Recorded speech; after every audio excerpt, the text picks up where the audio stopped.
Ikkita odam eshakdek mehnat qilmay qo'yaversin. Ota-onasiga oq bo'lgan ham eshakdek mehnat qilmay qo'yaversin.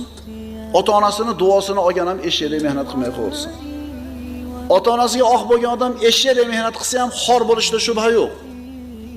Endi ota-onasini rozi qilib duosini olganlar eshakdek ishlash shart emas. Bu baraka topadi. Shuning uchun ota-onasi tiriklar mana shu narsa doim yodimizda tursin. Fakun kama shi'ta. Kama tadinu tudan. Xohlaganingda yasha, nima ish qilsang shunga yarasha mukofot olasan.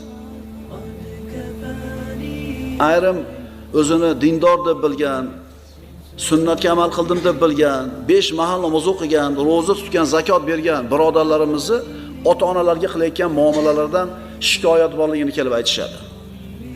O'lgani yaxshi emasmi? O'lgani yaxshi emasmi?